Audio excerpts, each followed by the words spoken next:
Ziguinchor a vraiment changé de visage. Une ville qui est passée de l'obscurité dans laquelle elle était plongée il y a quelques mois à un visage beaucoup plus éclatant la nuit. Et ce ne sont pas les populations de certains quartiers de la ville qui diront le contraire, elles qui apprécient positivement la situation du moment. Ziguinchor, je pense que tout le monde a dit Alhamdulillah. Alhamdulillah, parce qu'à un moment donné, Ziguinchor était sombre.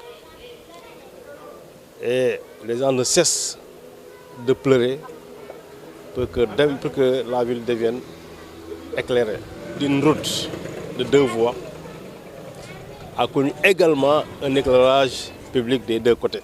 Si bien que si vous passez ici la nuit, c'est comme si vous êtes en Europe ou quelque part.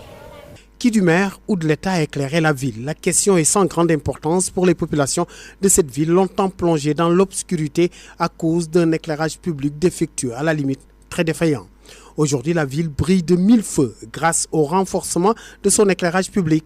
Des lampadaires solaires jalonnent les principales artères de la ville, imprimant une bonne luminosité à travers la ville.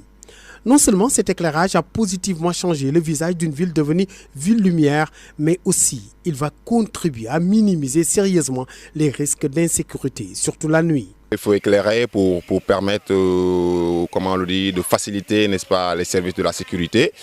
Et aujourd'hui, je pense qu'à Ziguinchor, c'est déjà un gap qui est exhaustif, qui commence, n'est-ce pas, à rassurer les pères de famille.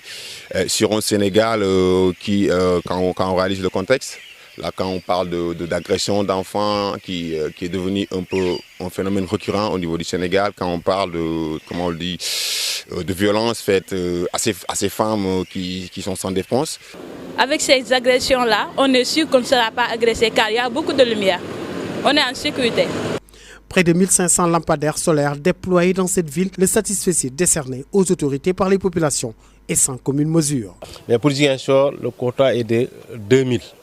Bon, on m'aurait dit qu'ils ont réceptionné 1400 et il reste les 600 lampadaires doivent aussi arriver incessamment, en dehors de celui de la mairie.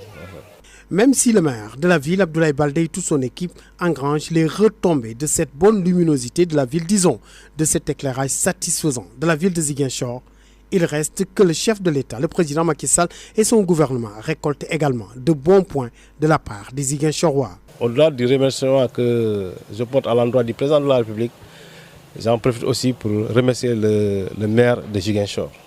On est trop content pour les lumières. On remercie le maire, il a tout fait. Seule fausse note du moment de cette belle image de Ziguinchor la nuit, le boulevard des 54 mètres, encore et toujours plongé dans le noir. Semblerait-il que les autorités attendent la réhabilitation prochaine de ce boulevard de l'intégration. Mais pour combien de temps alors cet axe routier qui enregistre chaque jour des accidents va renouer avec son éclairage? Des populations qui voient à travers ces lampadaires solaires la satisfaction d'une vieille doléance dans une ville Ziguinchor. Alors chapeau aux autorités.